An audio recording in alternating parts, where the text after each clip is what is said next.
إن الحمد لله نحمده ونستعينه ونستغفره ونعوذ بالله من شرور أنفسنا وسيئات أعمالنا من يهده الله فلا مضل له ومن يضلل فلا هادي له وأشهد أن لا إله إلا الله وحده لا شريك له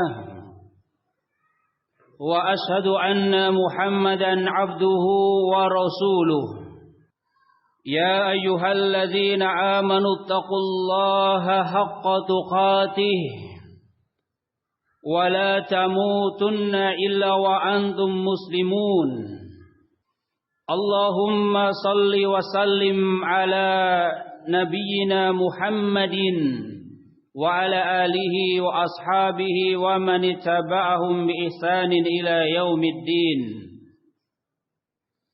أوصيكم بتقوى الله فقد فاز المتقون أما بعد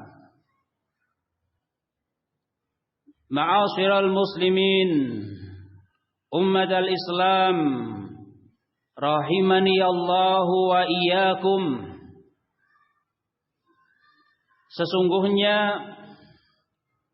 kebahagiaan hidup di dunia ini merupakan dambaan setiap orang, sehingga berbagai cara mereka menempuhnya untuk bisa meraihnya. Hanya saja ada cara yang tepat dan juga ada cara yang keliru. Bedanya apa? Bedanya adalah cara yang tepat ini akan menghasilkan kebahagiaan yang sejati di dunia, terlebih kelak di akhirat. Sedangkan cara yang keliru ini hanya akan menghasilkan kebahagiaan yang semu, atau sama sekali dia tidak akan mendapatkan kebahagiaan. Maka di dalam kitabnya Al-Qawaidul Arba', Syekhul Islam Muhammad bin Abdul Wahhab rahimahullah, beliau menyebutkan tentang tanda atau kunci kebahagiaan yang sesungguhnya, yang barang siapa menerapkan hal tersebut selama menjalani kehidupan di dunia ini, niscaya dia akan merasakan apa yang dicita-citakan tersebut. Beliau rahimahullah mengatakan, wa an yaj'alaka mimman idza u'tiya syakara wa idza batuliya sabara wa idza adnaba astaghfara fa inna haula'i salas unwanus sa'adah. Semoga Allah menjadikanmu termasuk orang yang apabila dia diberi nikmat dia bersyukur. Apabila ditimpa musibah, dia bersabar. Dan apabila tergelincir ke dalam perbuatan dosa, maka dia beristighfar. Dia minta ampun kepada Allah. Karena sesungguhnya ketiga hal tersebut merupakan unwanus sa'adah. Merupakan alamat, tanda atau kunci dari kebahagiaan. Ummat al-Islam rahimani Allah wa iyyakum. Kita lihat satu persatu dari apa yang dijelaskan oleh beliau rahimahullah. Hal yang pertama yang merupakan unwanus sa'adah, yang merupakan alamat tanda kebahagiaan adalah bersyukur atas setiap nikmat yang ada, sekecil apapun yang dia peroleh. Sebagaimana Allah Subhanahu wa taala menjelaskan bahwa orang yang mengakui nikmat itu berasal dari Allah, maka itu bagian dari cara dia bersyukur atas nikmat yang telah Allah berikan. Dengan cara meyakini di dalam hati bahwa nikmat tersebut murni merupakan karunia dari Allah Subhanahu wa taala. Wa ma bikum min ni'matin fa minallah. Nikmat apa saja yang ada pada kalian itu adalah berasal dari Allah. Seorang Nabiullah Sulaiman alaihi salam, seorang nabi yang kaya raya, seorang nabi yang punya pangkat kedudukan yang tinggi, nabi sekaligus raja, ketika dia ditanya nikmat yang kamu dapatkan itu dari mana? Beliau hanya mengatakan, hadza min fadli rabbi. Ini adalah semata-mata karunia dari Tuhanku. Maka orang yang bersyukur terhadap nikmat yang ada, pertama dia mengakui nikmat itu dari Allah. Yang kedua, dia berterima kasih dengan cara dia memuji Allah. Dia berzikir kepada Allah. Dia tidak ragu untuk mengucapkan alhamdulillah atas setiap nikmat yang Allah berikan kepadanya. Bukan hanya ketika diberi banyak, tapi ketika diuji dengan nikmat yang mungkin jumlahnya sedang, atau terkadang diuji dengan nikmat yang mungkin terkesan kecil, maka dia tetap mampu lisannya mengucapkan alhamdulillah. Kemudian lebih dari itu, apa bukti konkret orang yang bersyukur atas nikmat dari Allah? Karena tidak cukup dia mengakui nikmat ini berasal dari Allah, kemudian lisannya mengucapkan alhamdulillah, ini belum cukup.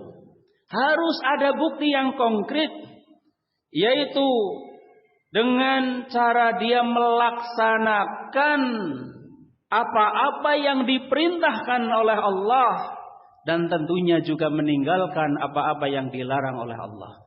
Dia gunakan nikmat yang ada untuk taqarrub kepada Allah. Ini bukti konkret. Bukti konkret orang yang bersyukur atas nikmat Allah. Allah perintahkan sholat, dia sholat. Nanti bulan Ramadan Allah perintahkan puasa, dia puasa. Allah perintahkan keluarkan zakat, dia orang kaya keluarkan zakat. Dia orang mampu berhaji. Ini diantara bukti konkret orang yang bersyukur atas nikmat Allah. Sehingga misalnya dia sudah mengakui nikmatnya dari Allah, mengucapkan alhamdulillah tapi enggak sholat, belum bisa dikatakan dia bersyukur. Bukti bersyukurnya itu beramal. Sebagaimana Allah sebutkan di dalam surat Saba ayat yang ke-13, Allah Ta'ala berfirman, i'malu ala Dawud syukra wa qalilun min ibadiyas syakur. Beramallah kalian wahai keluarga Daud untuk bersyukur. Jadi beramal ini sebagai bentuk bersyukur. Bersyukur kepada Allah. Dan sedikit sekali dari hamba-hambaku yang banyak bersyukur. Ummat al-Islam rahimani wa rahimakumullah. Kemudian hal yang kedua ialah bersabar atas setiap musibah yang menimpanya, yakni dengan cara dia menahan diri untuk tetap taat kepada Allah. Meskipun Allah berikan ujian, dia tetap taat kepada Allah. Dia tidak ngambek kepada Allah. Dia tidak protes, dia marah kepada Allah Subhanahu wa ta'ala. Maaf saja, kadang seseorang diberi ujian sakit, dengan sakit malah gak sholat. Ini amat sangat disayangkan. Padahal ini sebagai bukti dia sabar, dia terima ini bagian dari takdir Allah. Kemudian dia tetap istiqomah melaksanakan perintah. Bersamaan dengan itu termasuk bentuk sabarnya dia terhadap sakit yang ada. Dia berusaha cari solusinya cari obat yang cocok dengan sakitnya. Jadi makna sabar itu bukan maksudnya, wah saya sabar meskipun sakit, tidak mau mencari obat. Bukan itu maksudnya. Sabar itu kekuatan di sini. Dia tahan hawa nafsunya dari keinginan. Pertama, keinginan untuk tidak melaksanakan perintah. Dia lawan. Kemudian yang kedua, dia menahan diri dari melakukan apa yang dilarang oleh Allah. Kadang orang diberi musibah malah justru melakukan yang dilarang. Ini namanya tidak sabar. Diberi sakit, mencari solusinya bukan dengan solusi yang benar, tapi solusi yang salah, semakin jauh dari Allah. Datang ke sana. Maksudnya bukan datang kepada dokter yang sesuai, tapi kepada orang yang tidak ada sebab akibat secara ilmiah. Sakit malah datang, oh katanya kalau ke sana pulang langsung sembuh. Dia menggadaikan akidahnya hanya sekedar ingin sembuh. Ini namanya tidak sabar.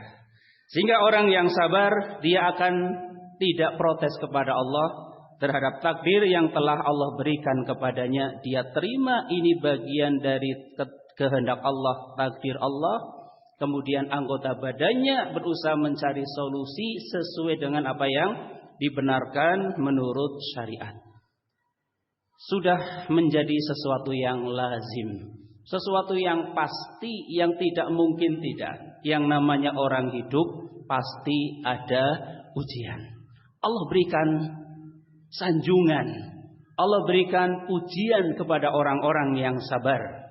Sebagaimana Allah Ta'ala sebutkan di dalam surat Al-Baqarah ayat 155 sampai 156. وَلَنَبْلُوَنَّكُمْ بِشَيْءٍ مِّنَ الْخَوْفِ وَالْجُوعِ وَنَقْصٍ مِّنَ الْأَمْوَالِ وَالْأَنفُسِ وَالثَّمَرَاتِ وَبَشِّرِ الصَّابِرِينَ الَّذِينَ إِذَا أَصَابَتْهُم مُّصِيبَةٌ قَالُوا إِنَّا لِلَّهِ وَإِنَّا إِلَيْهِ رَاجِعُونَ.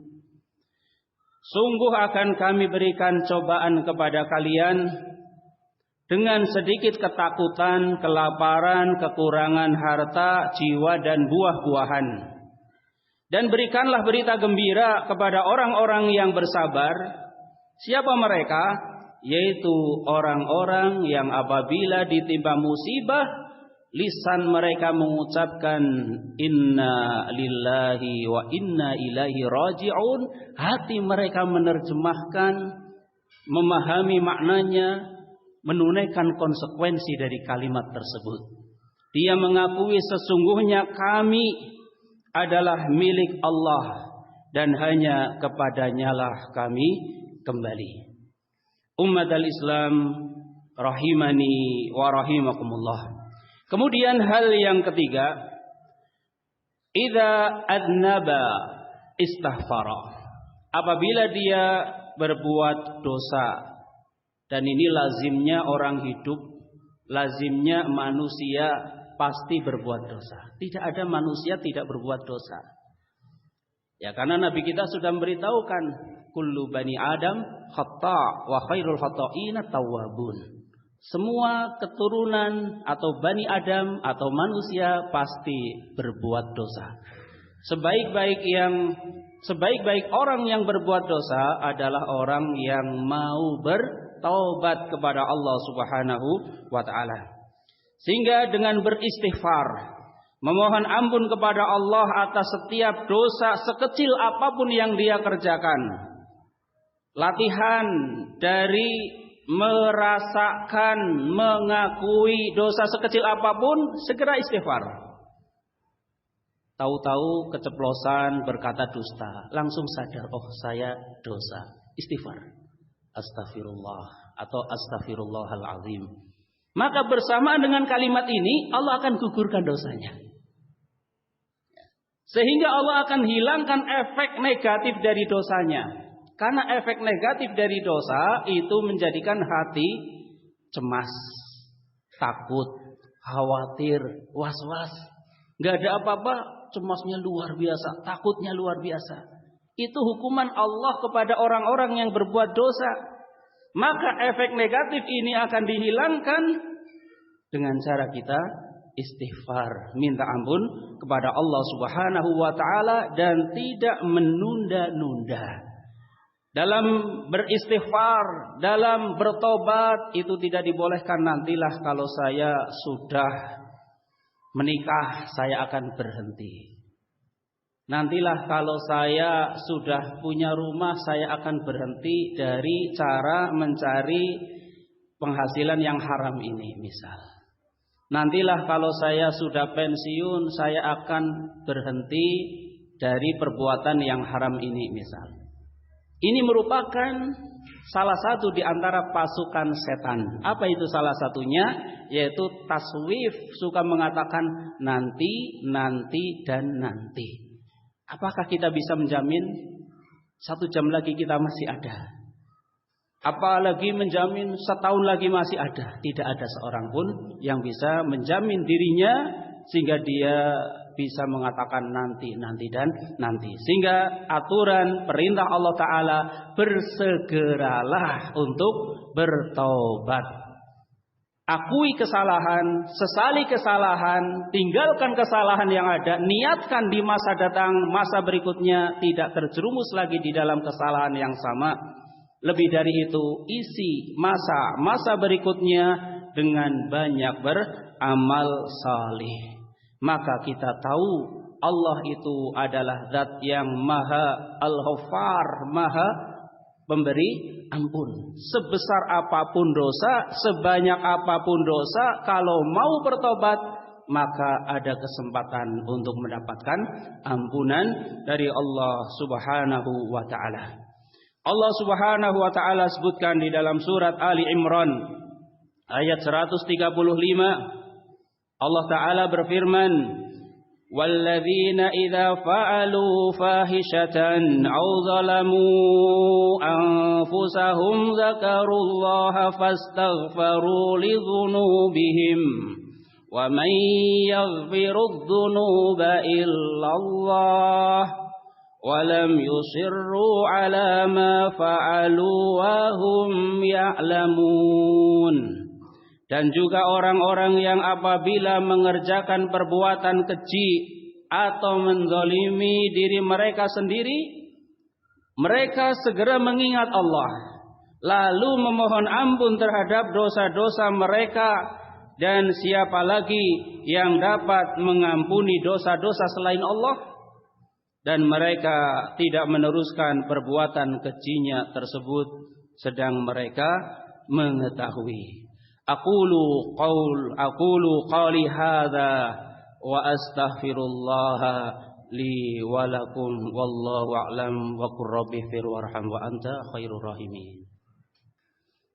Alhamdulillahi rabbil alamin wassalatu wassalamu ala asrafil anbiya'i wal mursalin sayyidina wa nabiyyina Muhammadin wa ala alihi wa ashabihi ajma'in. Amma ba'du, faya ibadallah, usikum wa iyaya bitaqwallah, faqad fazal muttaqun. Ma'asyiral muslimin yang kami hormati, rahimani wa rahimakumullah. Demikian tadi khutbah singkat tentang tiga tanda yang merupakan kunci kebahagiaan yang sesungguhnya. Karena setiap kita pasti akan ada pada tiga kondisi ini. Kadang kita diberi nikmat, kadang kita diuji dengan musibah, dan kadang atau sering kita melakukan perbuatan dosa. Allah Subhanahu wa ta'ala sudah memberikan solusinya, jalan keluarnya, dengan cara mensikapi dengan sikap yang benar. Sehingga yang jadi masalah itu bukan permasalahan yang ada, tapi yang jadi masalah ketika salah di dalam mensikapi permasalahan yang ada. Diberi nikmat, dia bersyukur, inilah solusi yang benar. Yang salah sudah diberi nikmat semakin maksiat. Kemudian diuji dengan cobaan, dia bersabar. Ini solusi yang benar.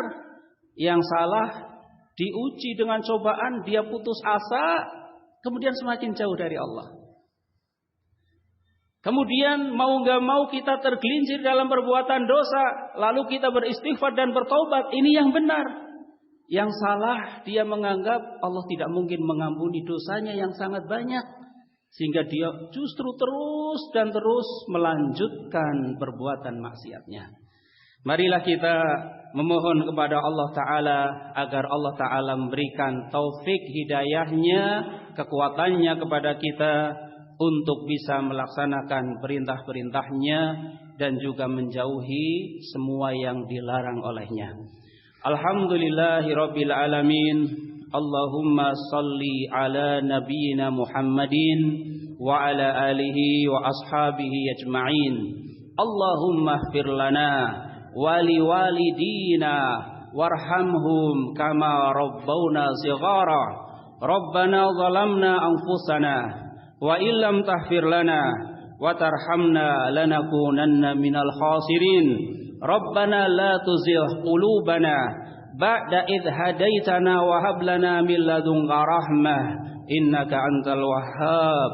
Allahumma inna na'udzubika min an nusyrika bika wa nahnu na'lamu wa nastaghfiruka lima la na'lamu. Rabbana atina fid dunya hasanah wa fil akhirati hasanah wa qina adzabannar. Wa sallallahu ala nabiyyina Muhammadin wa ala alihi wa ashabihi ajma'in wa akhiru da'wati alhamdulillahi rabbil alamin.